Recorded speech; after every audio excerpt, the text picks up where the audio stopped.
As Daniel stared at the crumpled receipt in his hand, the realization hit him like a freight train. His wife, Melissa, had been lying to him. The paper was from an upscale restaurant downtown, the kind of place they used to go before life became about careful budgeting and relentless work. The name on the bill wasn't hers. It was a man's name, Brian. And alongside it, a note scrawled in her handwriting: Thursday was amazing. Can't wait for next time. Daniel's heart pounded in his chest.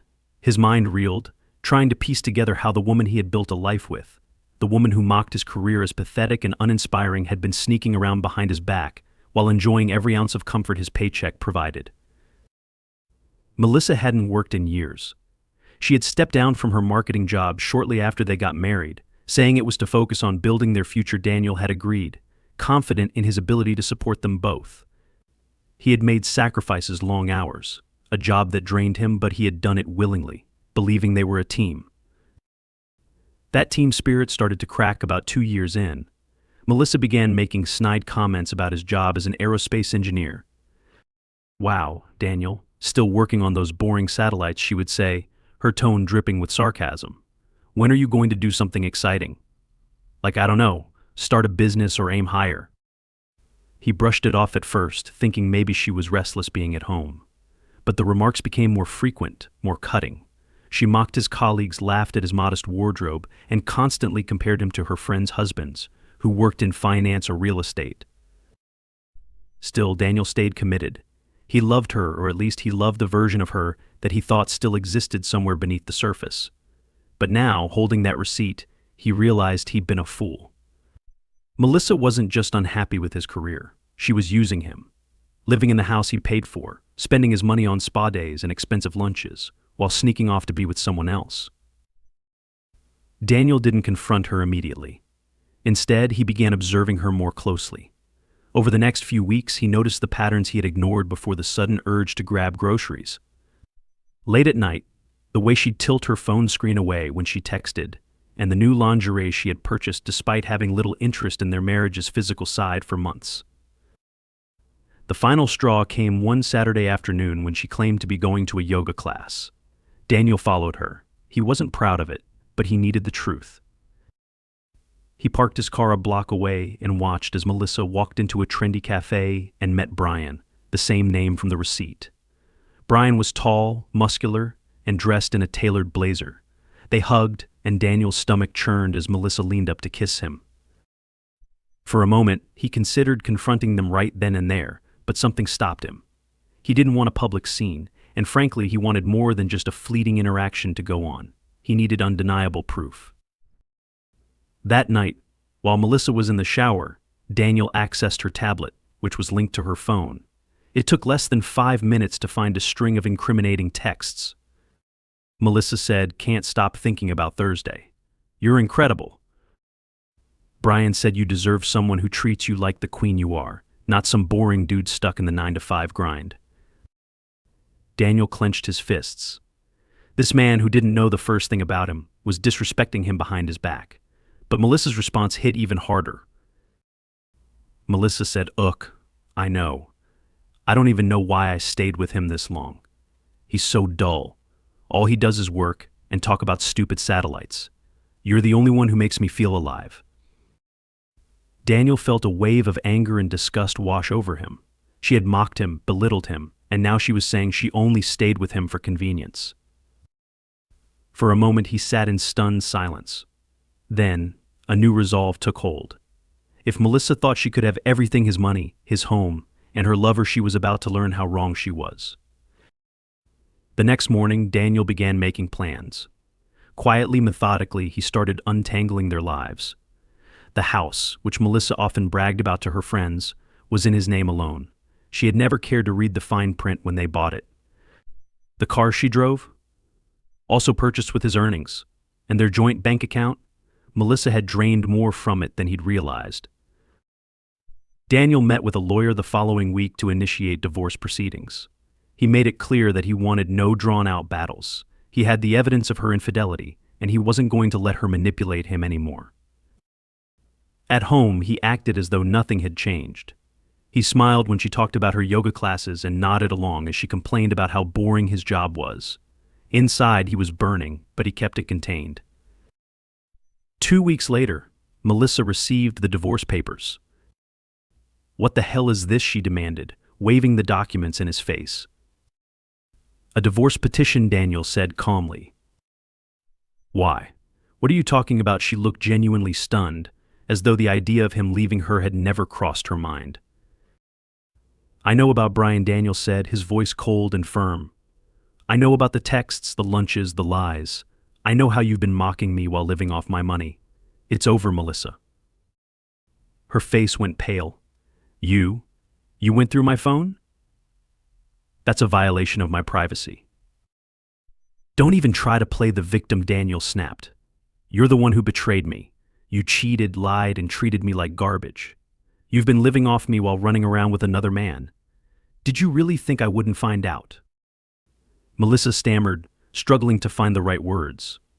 "Daniel, it's not what you think. Brian, he's just a friend. I was venting about our issues, that's all." Daniel laughed bitterly. "A friend? Do you kiss all your friends and call them incredible in bed? Don't insult my intelligence, Melissa. I've seen everything. You don't get to lie to me anymore." Her expression shifted to anger. "Fine. You know what? Maybe I did cheat because you're so damn boring, Daniel. All you care about is work. You never made me feel special or alive." Daniel's jaw tightened. "So your solution was to betray me? To destroy everything we built together? You could have left if you were so unhappy. But no, you wanted the house, the money, the security, and Brian on the side. Well, guess what? You get nothing now." Her eyes widened. "What do you mean, nothing? The house is mine," Daniel said coolly. "You might want to call Brian and see if he's willing to support you, because you're about to find out what it's like to actually stand on your own 2 feet. Melissa's face flushed a deep red as she clenched the divorce papers in her fist. Her voice cracked as she yelled, "You can't just throw me out like this, Daniel. I've given you years of my life. I sacrificed my career for this marriage." Daniel's laugh was sharp and humorless. "Sacrificed? Don't make me laugh. You quit your job because you didn't want to work, not for me, not for us, just yourself. You've been spending my money, insulting my career, and sleeping with someone else while pretending to be a victim in all of this. You're not getting any sympathy from me." She slammed the papers down on the kitchen counter, her hands trembling. "You think this is fair? Just because I made one mistake, you're ready to throw everything away? What about what you've done wrong, huh? You've been emotionally unavailable for years." Daniel's jaw tightened, and he took a step closer, his eyes blazing. "Don't you dare try to blame this on me. I worked myself to the bone for us, for you, while you sat here living comfortably off my efforts. And you repay me by sneaking around with some guy who tells you what you want to hear? No, this is on you, Melissa, all of it." Melissa folded her arms, her defiance faltering as she looked away. "Brian is different. He understands me in a way you never did." Daniel's icy tone cut through the air like a blade. "Oh, I'm sure he does. It's easy to understand someone when you don't have to deal with the realities of paying bills, maintaining a home, or building a future. Let's see how understanding he is when you're no longer living under my roof." Her eyes snapped back to his, a flicker of panic breaking through her anger. "You can't be serious. You can't just kick me out. I don't have anywhere else to go." Daniel crossed his arms and leaned against the counter, his expression hard and unyielding. "You should have thought about that before you decided to cheat. You've got 2 weeks to figure it out. After that, you're out of here." Melissa's lip quivered, and for a moment Daniel thought she might cry. But instead, she straightened her posture, her tone turning venomous. "Fine, I'll leave. And when I do, don't come crawling back to me when you realize how much you've lost." Daniel stared at her, unflinching.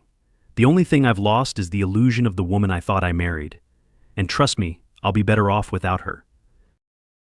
Melissa stormed out of the kitchen, slamming the door to the bedroom behind her. Daniel stood there for a moment, his chest heaving as the adrenaline coursed through him. He didn't feel victorious. He felt empty. But he knew this was the right thing to do. He wasn't going to let her manipulate him into staying in a marriage built on lies. Over the next few days, Melissa's demeanor shifted. She oscillated between tearful pleas and cold indifference. One evening, she sat on the couch, her eyes red and puffy. "Daniel, can we just..." Talk, please. He glanced up from the laptop where he'd been working on his financial accounts, his tone flat. About what? She hesitated, twisting her wedding ring around her finger. About us. About how we got here. Daniel snapped the laptop shut and leaned back in his chair. There's no us anymore, Melissa. You made sure of that. If you're looking for some kind of closure, go talk to Brian. Her head dropped, and she stared at her hands. He doesn't want to be involved in this. He said it's too complicated. Daniel let out a bitter chuckle. Of course he did. It's easy to play the hero when there are no consequences. But now that there's real fallout, he's running for the hills. Guess you picked the wrong guy to throw your life away for. Melissa's shoulders slumped, and for the first time she looked genuinely defeated. I didn't mean for it to get this far. I didn't think you'd find out. That's the problem right there, Daniel said, his voice rising. You didn't think. You didn't care. You just did whatever felt good in the moment, and now you're stuck dealing with the consequences. Welcome to reality, Melissa. She didn't respond, and after a few moments of silence, she got up and left the room. Daniel watched her go, a mix of anger and exhaustion settling over him. He knew he should feel some sense of satisfaction, but all he felt was relief that this chapter of his life was coming to an end. A week later, Melissa packed her things and left. Daniel didn't offer to help, nor did he say goodbye. He watched from the window as she loaded her suitcases into the back of a car in Uber, not Brian's. She glanced back at the house once, her expression a mix of regret and bitterness, before climbing into the car and driving away. Daniel stood there for a long moment, the weight of everything finally settling on his shoulders. The house was quiet now, almost eerily so, but for the first time in years, he felt like he could breathe. He wasn't sure what the future held, but he knew one thing for certain: it would be better than the past he was leaving behind. Daniel woke up to the sound of his phone buzzing on the nightstand.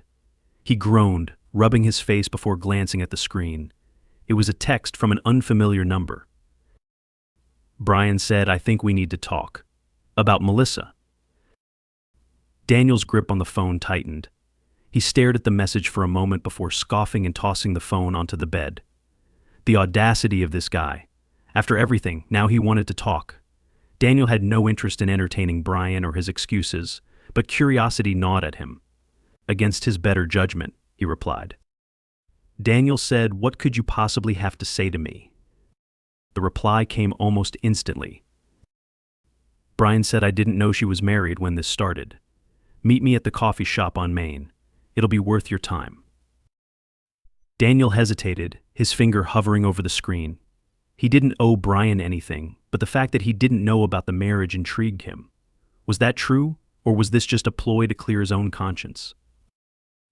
A half hour later, Daniel walked into the cafe, scanning the room until his eyes landed on Brian. He was sitting at a corner table, fidgeting with a coffee cup. When their eyes met, Brian's expression shifted from nervous to regretful. Daniel, right Brian stood, extending a hand. Daniel ignored it and sat down across from him, his jaw tight. "Say what you need to say. I don't have all day." Brian sat back down, rubbing the back of his neck. "Look, I owe you an apology. I didn't know Melissa was married when we started seeing each other."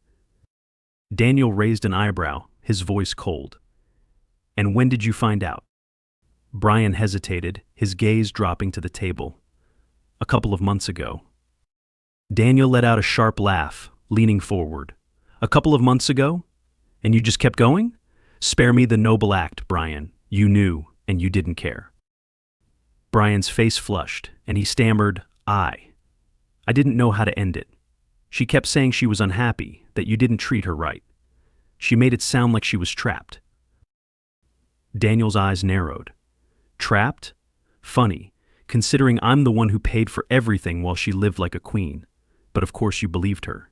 She fed you exactly what you wanted to hear, didn't she?" Brian looked genuinely uncomfortable now, his hands clasped tightly on the table. "I get it.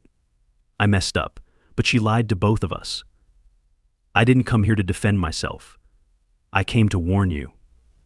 Daniel's expression darkened. "Warn me about what?"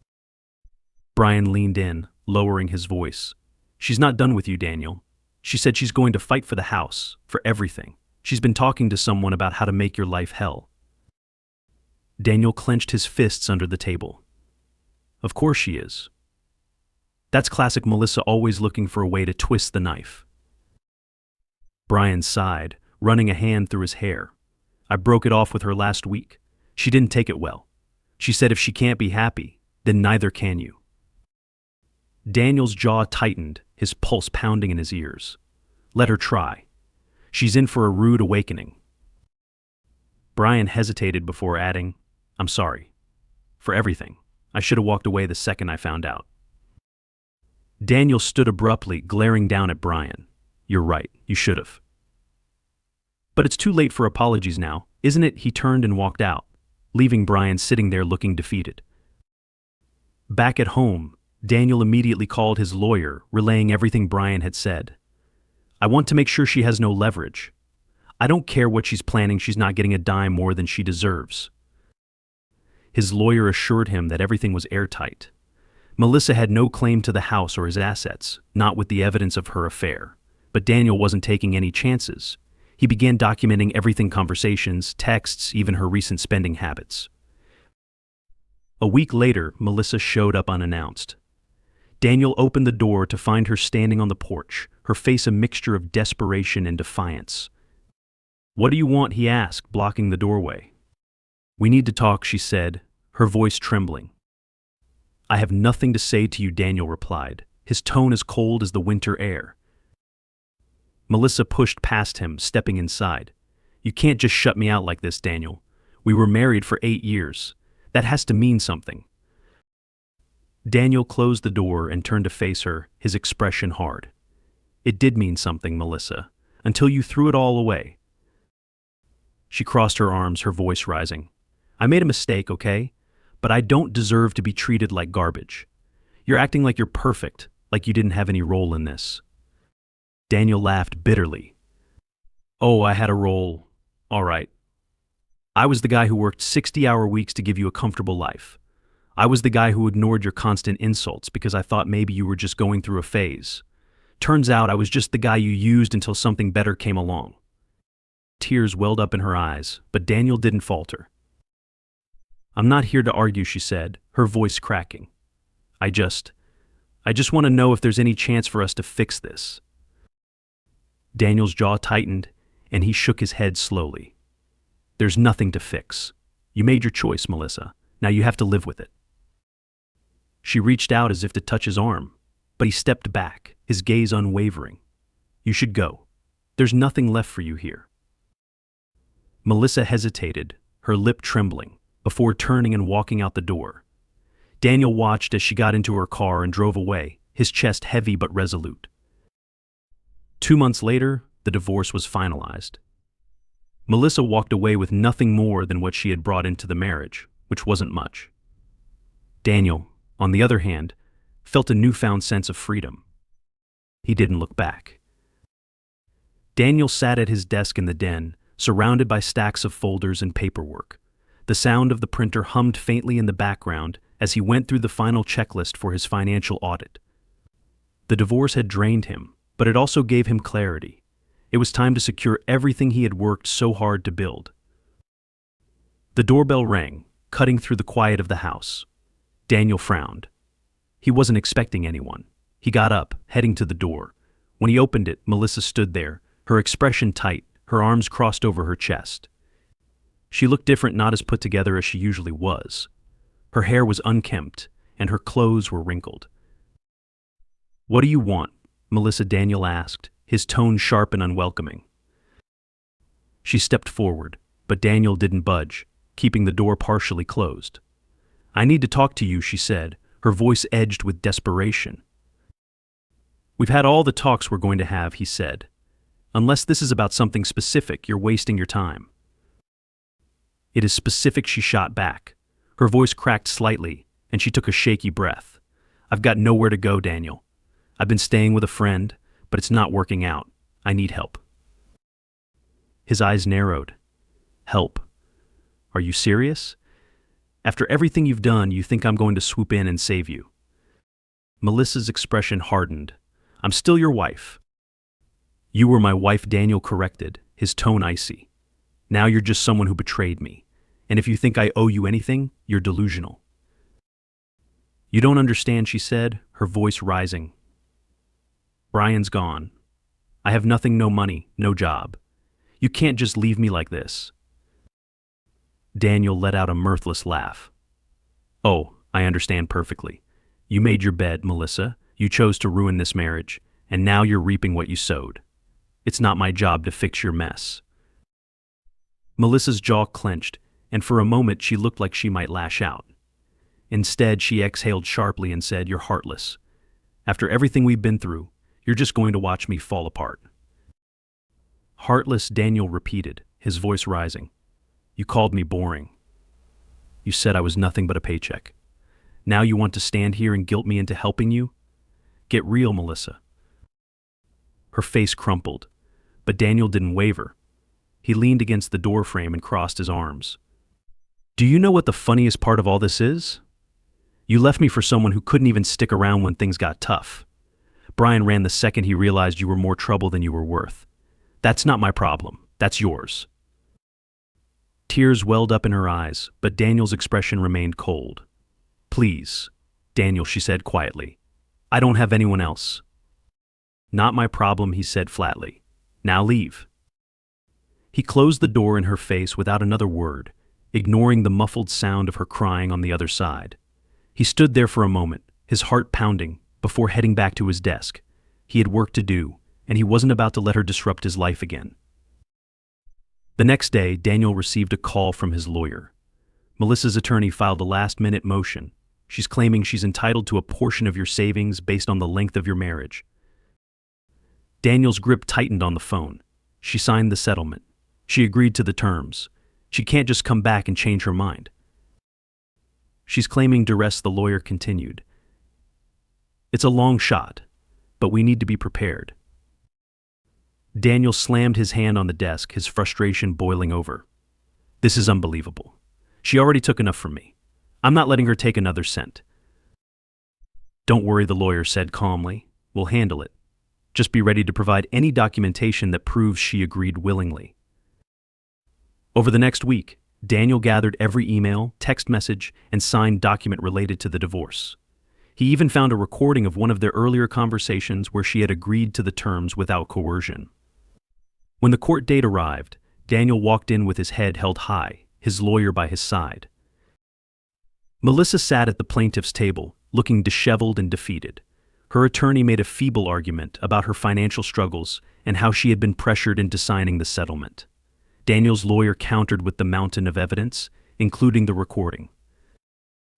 When the judge ruled in Daniel's favor, Melissa's face crumbled.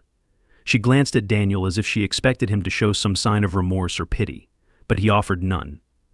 As they left the courtroom, she tried to approach him, but he didn't let her get a word out. Don't, he said firmly, holding up a hand. We're done, Melissa. Stop trying to drag me back into your mess. She watched him walk away, her shoulders sagging. Daniel didn't look back. A few months later, Daniel stood in the kitchen of his now peaceful home, sipping coffee as sunlight streamed through the windows. The phone buzzed, and he glanced at the screen. It was a message from his coworker, Lisa, reminding him about the team dinner that evening. He smiled faintly as he set the phone down. For the first time in years, his life felt lighter. He had rebuilt what Melissa had tried to tear down, and he wasn't looking back.